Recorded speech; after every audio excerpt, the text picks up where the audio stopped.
What's going on, everybody? It is that time again. The Sooners Illustrated Podcast, episode 173 on this Friday, May 9th, 2025. Josh Callaway, Collin Kennedy with you on a Friday. Portal is done. 100%. We're confident this time. It's done. They made one more addition this week. We will wrap it up. What the addition to the quarterback room means. We'll kind of, go a little bit into that just a bit. And we'll do a lot of recruiting stuff today. We're getting into the recruiting season, if you will. Well, he hasn't done anything recruiting-wise in a while. We'll talk about why that is. Is it concerning? We got some updates on wide receiver. And yes, 2026 quarterback saga rolls on. More developments there. Collin and I will get into the latest with Jaden O'Neal and Bo Bentley and that whole thing in the 2026 quarterbacks. But Collin, before we do some recruiting at the high school level, let's go ahead and wrap up the portal. We talked a little bit last week. Would they add anything else? There was a possibility maybe, but they were pretty much done. They did actually make another addition this week to the quarterback room. They lost Cole Gonzalez. Obviously, he transferred out. He ended up landing at Pitt. So they had an opening, and they addressed it this week with Whitt Newbauer from Mercer. Big guy, 6'6". Did some nice things at Mercer last year, just a shade under 1,400 yards, 12 touchdowns, 4 interceptions. Obviously, he's a depth add, right? If Whitt Newbauer is playing or making a start at Oklahoma, probably something went wrong health-wise, right? Or Michael Hawkins. But you need another guy in that room. He's played a little bit, at the P5 level last year, playing Alabama, things like that. Talk about the addition of Newbauer, what you kind of see, and I guess just, kind of paint a picture of why Whitt Newbauer made sense for Oklahoma to bring in. Well, yeah, the important context here is exactly who you brought up. The surprising loss, honestly, of Cole Gonzalez put Oklahoma in a little bit of a bind because it had addressed a lot of the primary needs on its roster. And then somewhat out of the blue, Cole Gonzalez sees a better opportunity at Pitt and exits the program in Norman after just a few short months at OU. So now, all of a sudden, Oklahoma's looking around going, well, do we even have enough quarterbacks to run practice? And it was a little bit of a jump scare, too, because I think the other side of this is we've had this whole 105 roster cap rule floating out there that's been cycling through the courts. And at the time of the addition of Jermichael Carter, the wide receiver from McNeese, OU had elevated to 106. So something had to give, right? Yeah. And thankfully, the people dealing with the 105 rule in the court system have pretty much made it apparent that they're against this idea. And in turn, more clarity has been provided over the last couple of weeks that it's likely teams are going to be able to operate above that 105 cap. Now, what all that looks like, I don't know. That's a whole other podcast for another time, probably this summer.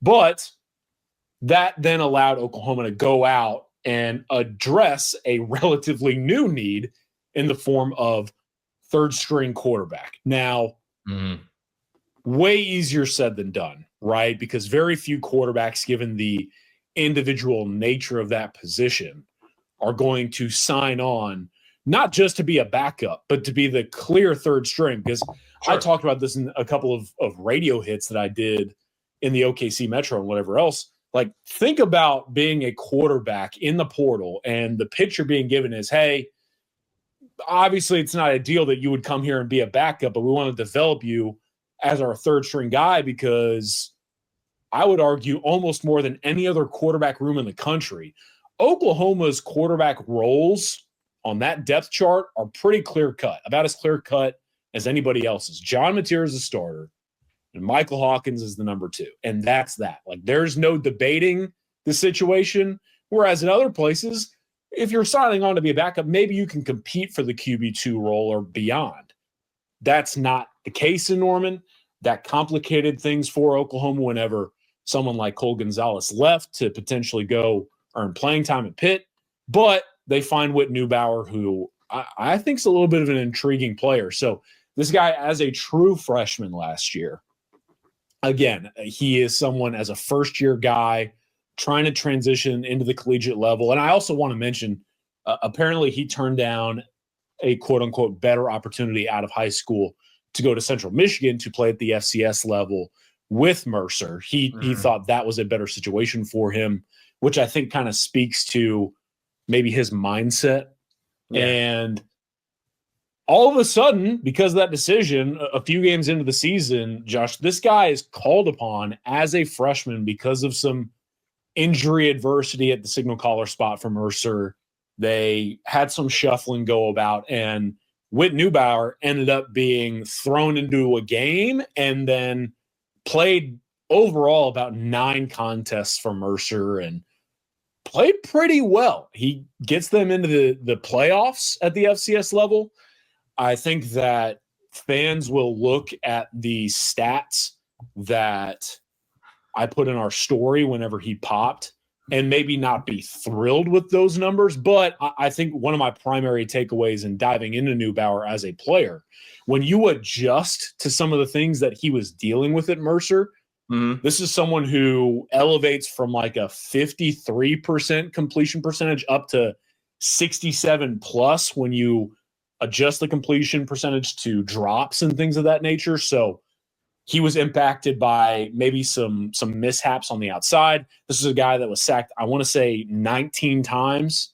And so a lot of pressure being dealt. And it's 6'6", 225. You have to imagine that, maybe he's not the most mobile, but he did rush for nearly 150 yards when you adjust his rushing totals to sacks and everything. Yeah. And so basically this is someone who, in his first year of college ball at the FCS level, stepped up in a needed way for a program that asked him to do something really difficult as a true freshman. And now he's kind of taking a unique step in his career, getting to develop under Ben Arbuckle behind John Mateer and Michael Hawkins. And then obviously he's going to be someone that I would assume OU really leans on so that they can continue to make sure that not only Mateer is the guy, they don't have to jeopardize his health long-term in games, but they can also potentially redshirt Michael Hawkins and make sure the future of the program is still in place. I mentioned he started against Alabama last year, which, when you're adding a guy, you play Alabama, obviously. That jumps off the page a little bit. Like, how do you do, just out of curiosity, against Alabama? Now, Mercer lost that game 52-7. Okay, let me acknowledge that up front. But he played okay. I mean, really. I mean, considering the mismatch, 15 of 22, 140 yards, a touchdown, a pick. I mean, he made an interception, but, you're completing, what is that? About 70%-ish, roughly, quick math there, of his passes or so.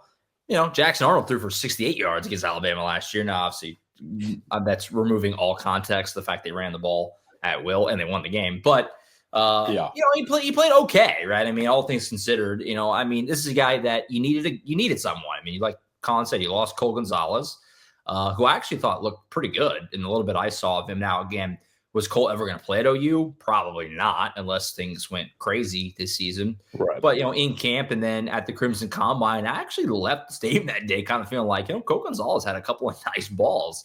And I guess maybe other teams noticed that too, because he ended up popping in the portal and now he's at Pitt. So they needed a guy, like you said, Michael Hawkins is clearly the backup.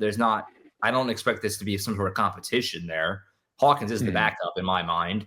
But with Michael Hawkins and Jet New, these are probably guys that want a red shirt. Like, so you need another guy if Oklahoma is, you get to that point, whether it's garbage time because they're up or, hopefully not because they're down. But you want to pull Mateer out of a game, you don't necessarily want to burn Hawkins and Jet New, every week if it comes to that. So at the very least, you get somebody there, another body into the room. And like you said, just help him run practice. I mean, they just needed a guy. I think that's really the most simple way to put it. They needed a guy, and Whitt is a younger guy. For him, he gets to go be at OU probably for a season before he maybe looks for another opportunity where he could get more snaps. And it just kind of makes sense for everybody. OU needed a guy. For Whitt, he gets to play at OU and get developed by Ben Arbuckle and say he was at OU. I think that just kind of makes sense for everybody, right? And it's helpful too, not only getting to develop under offensive mind and quarterbacks coach like Ben Arbuckle, learn from a veteran of sorts and someone like John Mateer in a sense, sure. But like being the guy that young who is stepping in potentially in garbage time and putting game tape out there, I think there's a lot of value in that for Whitt, getting to learn a lot from the Power 4 SEC level.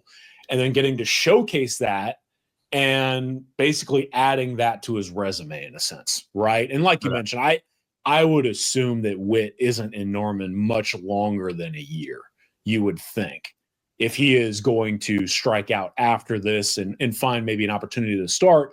But that opportunity to start can be a better situation for him if he learns and then applies at a place like Oklahoma with the opportunity that's potentially going to be presented to him throughout the season. So, yeah, it makes a lot of sense for both parties, if I'm honest with you. And all things considered, it's not only a really good move for Whitt, it's kind of a necessary move and kind of a sneaky add too, in a sense, for Oklahoma. No doubt. So they needed a guy. They got a guy with Newbauer. Portal cycle, you would imagine, is definitely in the books now. 6 guys in the post-spring portal. And we'll kind of look ahead to the summer now as Oklahoma gets kind of all eyes focused now on moving forward into the summer and obviously fall camp here in the next few months. So portal in the books. We now shift into recruiting season, May, June, July, August too. This is recruiting season. As we know it around here, it's Collin Kennedy season. This is where you do your most damage.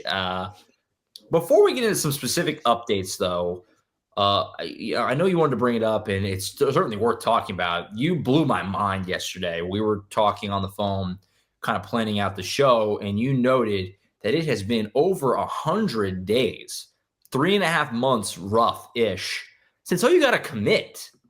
Mm-hmm. What gives? What's the story here?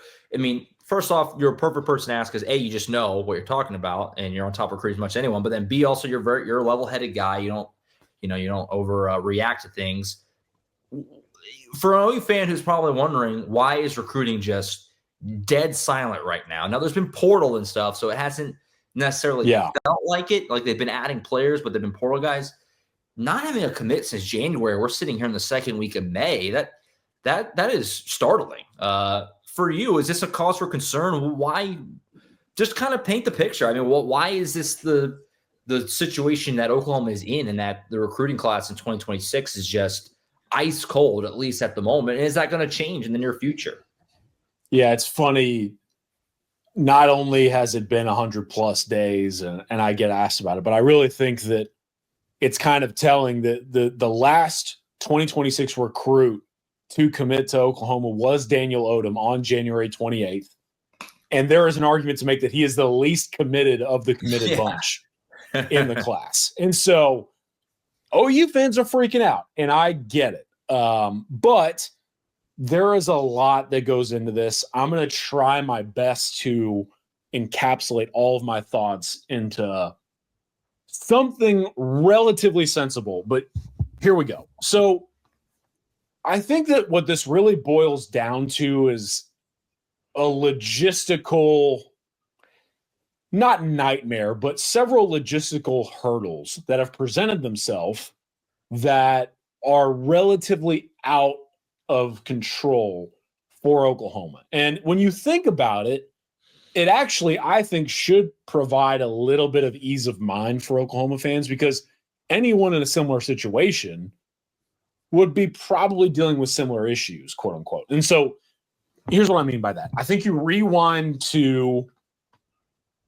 Ben Arbuckle being hired as the offensive coordinator, the new offensive coordinator at Oklahoma. Why is that relevant? Well, whenever you bring in not just a new assistant coach, but a new coordinator of a unit, that is someone who not only has to recruit their position or maybe even their area, but that's someone who has to be involved in essentially every single recruitment on that side of the ball. And one thing I can tell you with certainty is I've gone to a number of 7-on-7 tournaments. I was out at a couple of high schools the past few weeks, even yesterday. One thing that consistently gets brought up is recruits wanting to know more, not just about Ben Arbuckle, the individual, but they all really want to know the simple fact of what is this offense going to look like under his tutelage. And that's important because these guys need to know their role in the system, what they would be doing, and how that impacts their development long term. And you're really only going to be able to get that sense whenever you sit down and actually talk to the new offensive coordinator of a program during official visit weekends or the such, which obviously are on the horizon. Mm-hmm. Then I think you go from there to a very integral piece of the puzzle, which is the hiring of not just a new general manager overseeing all recruiting and transfer portal operation, but an entire front office department, including a director of high school scouting, an assistant general manager, things of the nature. And Jim Nagy coming in is going to have a say in everything that is happening relative to the high school recruiting ops at Oklahoma. And whenever that hire is made, it is at a time where there isn't necessarily a ton of true recruiting substance that takes place. I believe they had 1 or 2 recruiting weekends by the time that Nagy got hired and came in. But even then, he's still trying to familiarize himself with the high school level, right? And so I think all of that plays another primary role in figuring this all out. And then I think you get through the transfer portal window, and I was listening to the 105 podcast on the 24/7 Sports Network, which features our director of scouting, Andrew Ivins. And one thing that he brought up that I would echo, he mentioned that he was speaking to a Power 4 position coach who was on the road. And that coach said, we haven't necessarily been able to talk about high school recruiting for like a month. And when you really boil that down, it's like, there are Power 4 programs out there who do not have the time to talk high school recruiting for an extended gap because of what the portal looks like, plus spring ball fallout and everything that comes with that. And so whenever you factor all this together, the last thing that I'm going to say, the obvious final point would be it's been pretty much a dead period. The transfer portal window, like they haven't really had very many visit weekends, and the official visit weekends have yet to take place. In fact, they've only had, to my knowledge, 1 official visitor in Brett Callaway, who was there for the Crimson Combine, whatever that looked like for him. And so obviously they need to have the OVs take place. They need Ben Arbuckle and Jim Nagy and all these guys to get another chance to sit down and talk to these recruits and have those emotional weekends, exposure points, so on and so forth. But here's what I think is important. What I think's really hindered Oklahoma's ability to add is all of that combined with the fact that they have yet to necessarily prove, they haven't even really had the opportunity to prove that all of this change is going to work. Right. Because, man, you go hire a new general manager, someone who's going to be able to walk these kids through name, image, and likeness and things like that, whatever the pending salary cap looks like, rev share models, all of that stuff. But I would further it by saying, you know, all of this ongoing activity in the program, and yet a lot of these recruits are being told by other programs what Oklahoma's future is potentially going to be. Now, we can sit here and debate how we feel that's going to play out. But at the end of the day, we all know what other coaches are going to be telling these recruits. The future is on the rocks there. It's an uncertain future with that coaching staff. Look what happened last year, so on and so forth. Like, I hate to be all there's negative recruiting out there, but like, let's not pretend. There are several other programs out there capitalizing on an opportunity to make sure that they are elevating themselves while Oklahoma is in the midst of a lot of transitionary phases. And the problem that you arrive at is, okay, the best way to solve those problems, resolve any questions, is to go play games and win games.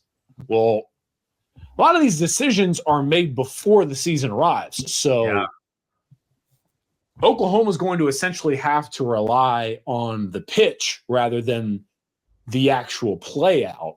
And they haven't even necessarily gotten to the pitch phase with official visit weekends still hanging out there. Yeah. So the long and short of it is this all combines to make what I think is a very justifiable quiet period for OU recruiting, considering everything that is going on, not only in their building, but some of the outside noise and the external situations that are taking place. I know that, for example, I was at a high school practice yesterday. There are still several recruits who are high on Oklahoma. They really like Oklahoma. They just want to be able to get to OU finally and have that valuable experience and really hear the staff out before they make that leap of faith, because it will be exactly that, as they are making decisions prior to the playing of the 2025 season. So it's tricky, but it's nuanced. And I hope that with all of this information put together and it kind of painting the full picture, Oklahoma fans can go, okay, like I get it. Hopefully the program makes the most of the opportunities that have not yet arrived, but will do so in the coming months. No doubt. And like you said, there's some big stuff coming up, Champion Barbecue, obvious things like that. Camp season with in Oklahoma for, the month of June, guys getting into town, things like that. But yeah, I mean, they got 4 guys coming in 2026 right now. Jaden O'Neal, we'll talk about in a little bit. Daniel Odom, like you said, a little wobbly at the moment. And then Will Conroy, the offensive lineman, and then Ryder Mix. 4 guys. And that's their whole 26 class right now. That a class that will be signing, in 7-ish months, right, in December. It's startling to see, especially in Collin outlined why there's some context there. But it's not what we're used to. And especially for a guy like Brent Venables in this staff, or Brent Venables has said many times that he still believes the way to build a team and the way to build a program is through the high school recruiting ranks. Like, it's not like, OU's just relying on the portal now. Like, that's not the case, right? So that's why at least that's not the mindset, or, the stated mindset. So it's a weird deal. And like Collin said, there's, reasons for it. The way the calendar is kind of this new college football calendar, they have to kind of tweak it to make more sense probably. But we'll see. And it might change over time, but it is kind of shocking when you look back and it's like, man, it has been that long since they got someone on the board in 2026. And it's only 4 guys right now. And we're sitting here in the middle of May. Kind of crazy. Yeah. And here's the other thing that I think is kind of interesting to think about. Oklahoma would never say this. And to be honest, they never will need to. But I will say it in order to kind of defend them in a sense, because I do feel it's important. You have a brand new front office coming in and a coaching staff that's going to weigh in on the recruiting class. And I don't think anyone else will talk about this, but this has been something that I've talked with you and the folks out there about on the show on several occasions. Folks, it is important to remember that on top of all this stuff, the 2026 recruiting cycle specifically is one that myself and several others in the recruiting space feel is a down year. And what I mean by that is we do not do a good enough job as a football public of talking about the legitimate cyclical nature of the sport, whether it's the NFL draft, recruiting classes. Not every cycle is created equally. The number 1 overall pick is not the same in one draft as the other, right? Same thing goes for recruiting. Your 5-star, your top 32, those 32 players may not be a 5-star caliber talent in a different class. And as all this stuff is going on, these coaches in this new front office has to sit down and go, okay, like maybe these players are graded out a little bit differently for us than 2025, which I thought was a really good cycle, or what 2027 will be. I think a lot of people know, I think 2027 is going to be a special cycle, especially in the region, which also factors into the idea of if it's a down class and it's also a down talent cycle in the region specifically, that creates further difficulty, and it makes you be even more calculated with your takes. Hopefully this makes sense. I'm trying to vocalize it properly, but it's like you really have to, as you're navigating all this stuff, sit down and go, if you're going to take this kid's commitment, we have to believe he is a talent we would believe in any other class. And I think that especially as a lot of these coaches and these new front office members are evaluating these players in an evolving state, like there's a lot of discourse there that also kind of leads to maybe the patient approach of filling out the class. So, yeah, absolutely. So, the right guy to talk about, obviously, with our guy CK here, and we'll see how it changes. Like we said, this is, when things typically have ramped up, get into the summer months. This is Colin Kennedy's season around here. Great time to subscribe to Sooners Illustrated, Oakland247sports.com. A lot of recruiting stuff to come, obviously, over the next several months as things start to ramp up in 2026. And I mentioned Champion Barbecue, stuff like that coming up, in June. So a lot going on here in the very near future. We do have some updates to get into today. Let's do wide receivers a little bit. This is a position, we mentioned, just talking about haven't had a commitment in 100 days. So fans are a little uneasy on the recruiting side of things right now. Within that is wide receiver recruiting in particular. What's going on here with this position at Emmett Jones' group here? Because obviously you mentioned Daniel Odom. He's committed right now, but it's a little, kind of seeing how that shakes out. There's been some other names that Oklahoma's kind of been in and out. It seems like the things are kind of fading. You had one target commit elsewhere. I just kind of, what's all kind of the latest here with Emmett Jones' room, and is concern fair for OU fans as they try to, replenish that position in the 2026 class? What's kind of the latest here for the wideouts? Yeah, I get asked about the receiver position. Yeah, right. It feels like not just every week, but every single day. And I wrote this in the recruiting notebook I put together yesterday.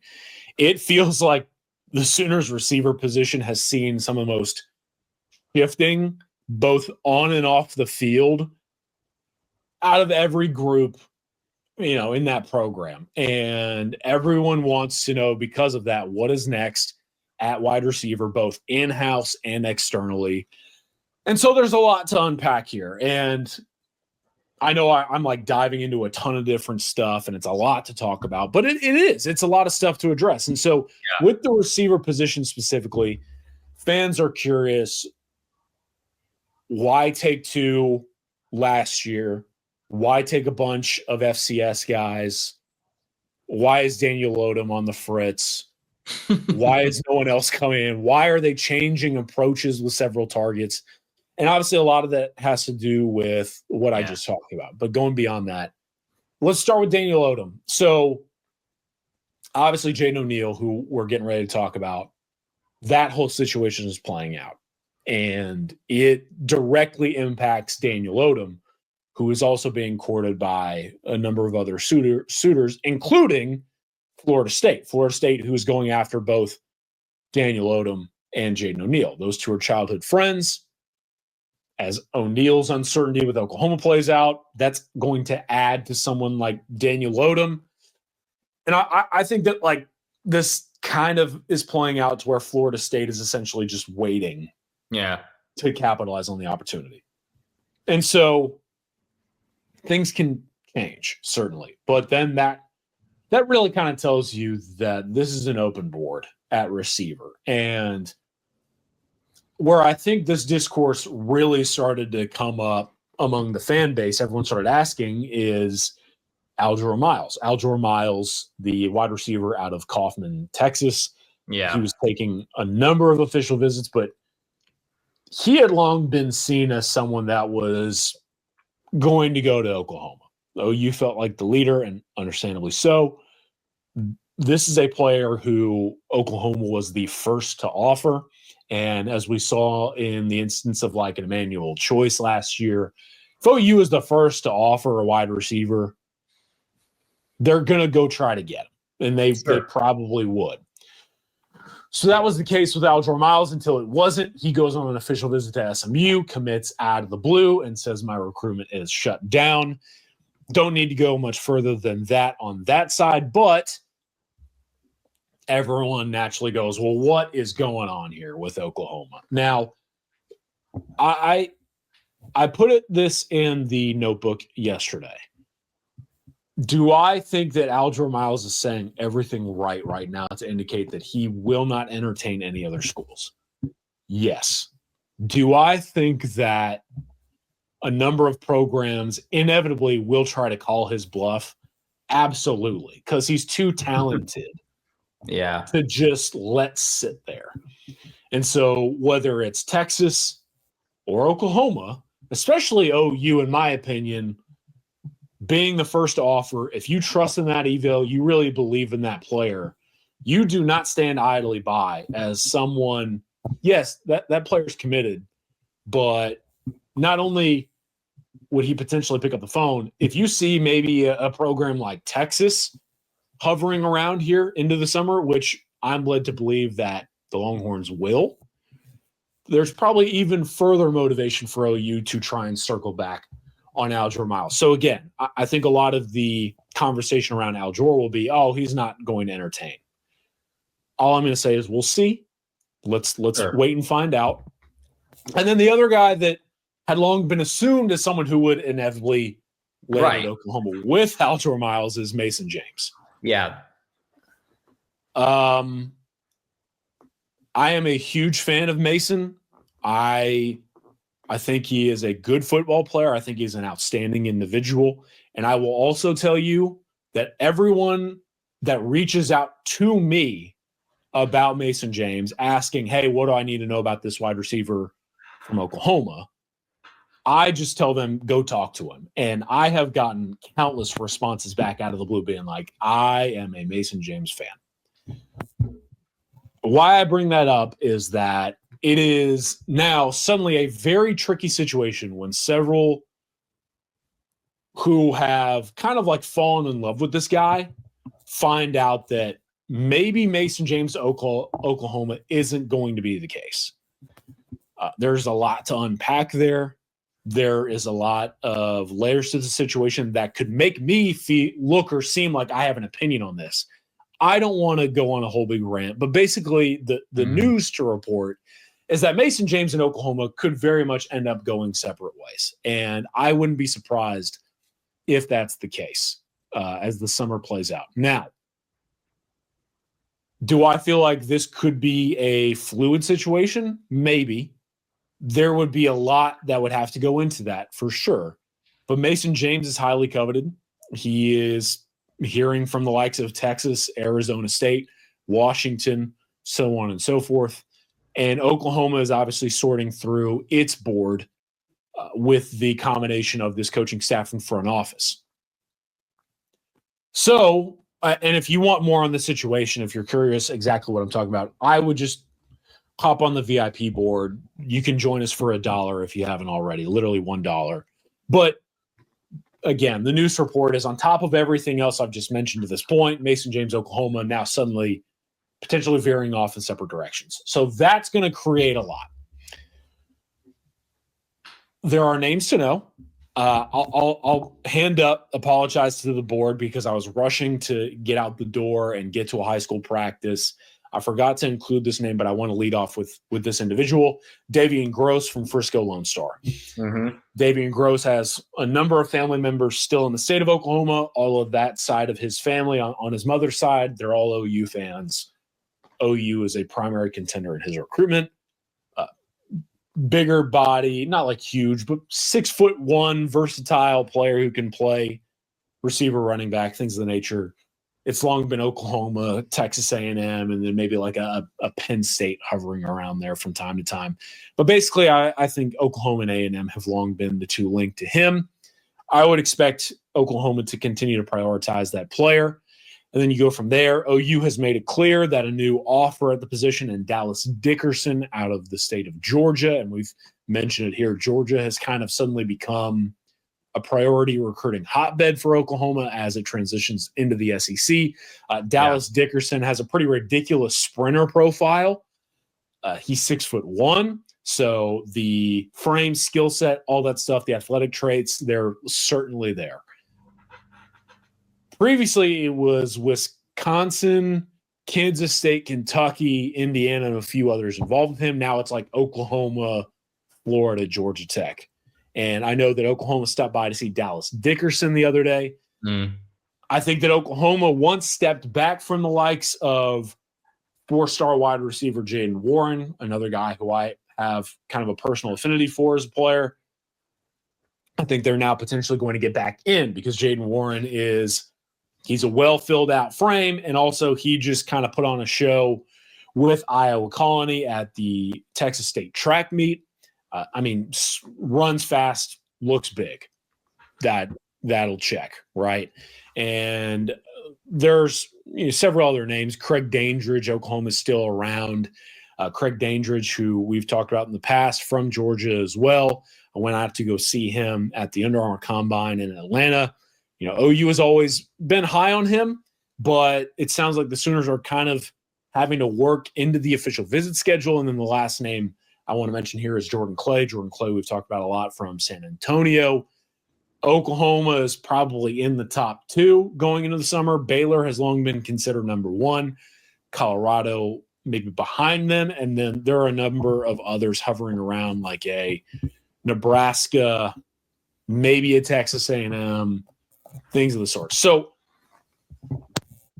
to close, yes, it is a position of recruiting concern, but it doesn't mean that there aren't active efforts to address it. And as you can see, there's a lot that's going into the recruitment of this position. It just comes down to, again, the evolving board under a new front office staff and the patient waiting for official visit weekends to begin so that they can actually get some time to be around these recruits and pitch them on being part of Oklahoma's new look receiver room. So we'll see how this goes. Oklahoma fans will probably continue to worry, and I totally understand, but hopefully this shows that OU is working diligently towards adding some bodies in the receiver room for the future.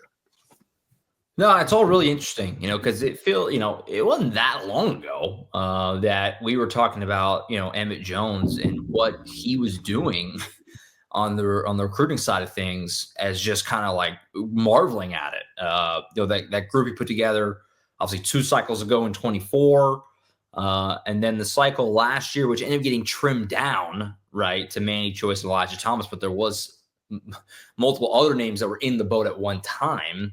And obviously what they've done in the portal. And so it wasn't that long ago that it was like wide receiver recruiting is just humming. And not that it still couldn't get there. I don't want to imply that it's like, it's a disaster right now by any means or something. But like Collin said, they got one right now and it's a little,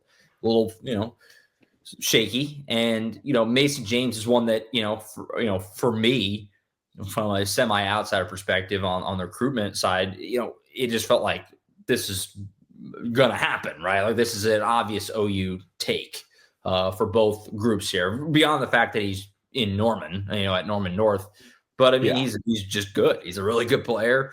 He had been, at multiple camps in the summer that we had been at, those June camps. Like it just kind of felt like the relationship was good. Jaden O'Neal is pushing for him. Like it was just kind of like, this will happen, in time, this will happen. And so it's kind of crazy. You fast forward now where it seems like it's probably not, and things happen, right? But it's kind of weird. It's in a weird spot right now, but there's still like Collin just, went through, some big names hang out there, some really talented players. And, Oklahoma will probably be fine. But, it's been a little bit of a weird stretch, kind of going back to when they started to lose some names in the last cycle. Really from then to now, it's just kind of been weird, for lack of a better word. Here's a really good way to illuminate the situation. Do you remember when Jaden O'Neal took a picture on an Oklahoma visit weekend with Mason James and Katie Jones? And the thought was Jaden O'Neal is going to go get Katie Jones and Mason James. And now I don't know that any of them end up at Oklahoma. I just wild to think about what all has transpired over the last few months. No doubt. And on that note, yes, we will talk some quarterbacks. You feel like you have to. We haven't done it in a while. We've kind of avoided it.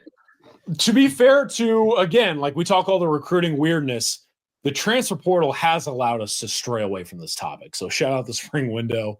I appreciate the break. We're back on it. So, the 2026 quarterback conundrum, if you will, it's been honestly, it's kind of honestly, the conversation has about the quarterbacks in 2026 has dominated so much that it's almost overshadowed what we started this whole conversation about, which is the fact they haven't added anyone officially since January. It's because there's been so much emphasis and focus on the QB position. Everyone knows by now, at all, if you've been remotely keeping up with it, Jaden O'Neal is committed, but Oklahoma has been actively pursuing Bo Bentley. They've been hard on Bo Bentley, going after him. The latest developments here, Georgia has got their guy in 2026 in Jared Curtis. Obviously, Bo Bentley had Georgia in his final three with Oklahoma, LSU, and Georgia. Georgia also hosted Jaden O'Neal for a visit. So Georgia adding a guy in 26 is certainly of note for Oklahoma as it affects both Jaden and Bo in this kind of ever-going saga. We talked about a month ago, Jaden O'Neal expressed not a lot of interest in being in a two-quarterback class, so that would seemingly eliminate him from coming in with Bo. Oklahoma has still been chasing Bo Bentley, so it seems that they are kind of indirectly making their choice there, it would seem. Collin, what's your sense of kind of where we stand as of now? Like we said, we're kind of getting in the middle part of May here. Jaden is still in the boat. He's still going to play his high school football at Mustang this year, which is a stone's throw away from Norman. It's in the OKC Metro. But they're still after Bo Bentley, and one of Bo Bentley's final three just basically fell off the table. So it's really Oklahoma and LSU now, you would presume, unless someone else can get in the mix there for him. How is this all shaking out? I mean, this continues to be a really just kind of topsy-turvy situation. And it's just kind of one that, for you living it on a day-to-day, I'm sure is crazy. But on the outside, it's just kind of like, what is going on with this quarterback spot in 2026? What's going on? What's happening? Yeah, so the Georgia layer is important for a few reasons, obviously. But then I also found it very interesting that, like you mentioned, Jaden O'Neal not only said that he had no interest in being part of a two-quarterback class, he also mentioned that he hadn't necessarily felt like the communication was all that present with Oklahoma. And then not too long ago, Ben Arbuckle shows up at a practice of Jaden O'Neal's and watches Jaden throw. And at that practice as well, I believe, was Florida State and Georgia. So, and this thing was like, I remember seeing this. This was like just Jaden, right? It was like basically a showcase type of a thing. Mm-hmm. Yeah, I don't know all the ins and outs. I obviously was not there in person, but it got out fast that several Power 4 coaches were all standing there watching Jaden O'Neal specifically. Like, I'm not sure that they were really watching anyone else, including Ben Arbuckle. So now it's like that to me when I was like, you know what I mean? Like, what? Because again, I get it. You want to be courteous to the individual, and you want to give Jaden O'Neal a shot to be part of this class. If he wants to be at Oklahoma, you want to continue to evaluate the player. But he's committed to you. He vocalizes that you're after Bo Bentley. Go to the practice, and so now it's like, okay, are they in on Jaden? Where are we at with all of this? And it's wild to think about. So here's what I think this boils down to. With Georgia out of the picture for Bo and Jaden, which I'm going to be honest with you, I think a lot of people out there will make something of Georgia's involvement with Jaden. I have heard on pretty good authority that like Georgia was interested in Jaden O'Neal, but I also don't know that Jaden O'Neal would have been like the first call if they had missed out on Jared Curtis or Bo Bentley. And so what I think is important to know as all this has happened, Bo Bentley's now down to 2 official visits, and the dates are very important. He will be at Oklahoma on the weekend of June 13th, and he will be at LSU the weekend of June 20th. I think a lot of Oklahoma fans will go, oh no, he's not at the Champion Barbecue and LSU gets the last official visit. Totally justifiable feeling. What I find interesting is that right now, Oklahoma's only official visitor of the entire June 13th weekend in our books will be Bo Bentley. So essentially, Oklahoma has gone, hey, we're going to have like 2 or 3 official visit weekends, and then the Bo Bentley weekend. And the entire program is going chips to the center of the table with this one guy. We are all going to be all in on Bo Bentley weekend. So speaks to the interest level, right? You have the Champion Barbecue weekend and the Bo Bentley weekend, which I believe that's a first, if I can remember correctly. Mm. And then Bo Bentley is expected to make a decision very shortly after that. On the Jaden O'Neal front, as all this is going on, I am of the opinion that Jaden O'Neal in Florida State, like that official visit is going to get worked out. I believe he's on the books actually for June 15th, which would be the same weekend as of right now that Bo Bentley's having Bo Bentley weekend in Norman. So as Oklahoma is courting a QB recruit, the entire program is all in on this guy. Their currently committed quarterback will be visiting somewhere else that same weekend. Nuts to put that into context. But Jaden O'Neal, after that official visit in Tallahassee with the Seminoles, I would assume makes a decision on his future very shortly after that. So we're basically waiting, in my opinion, for the game of chicken to finally be over. Yeah. Who's going to make the first call, and what does that then mean for the other? Because I believe that if the stars align, and honestly, Florida State has its way, Florida State would probably get word from Jaden O'Neal very shortly after he stops by for that official visit. And if that happens, then there is going to be a couple of weeks in there where Oklahoma could potentially be without a quarterback committed, and Bo Bentley would have gone on his official visit to LSU. So you're really holding your breath there down the stretch, because if Bo Bentley were to land with the Tigers, which, again, I think that Oklahoma potentially is in really good shape? Yeah. There's a world where LSU wins, right? And what happens from there? I mean, we're in uncharted waters. So, and we talked about that. We've talked about that doomsday scenario of Oklahoma.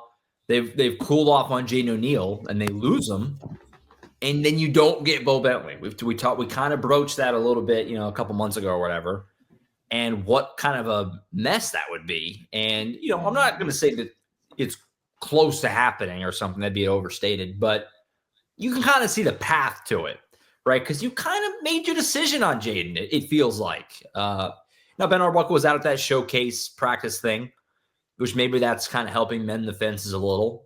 I've been on record many times. I think Jaden's a really good player. I haven't seen Bo myself in person. Hopefully I get that opportunity maybe at one of these camps. Who knows? We'll see. But yeah, it kind of feels like they've kind of made their decision about making it.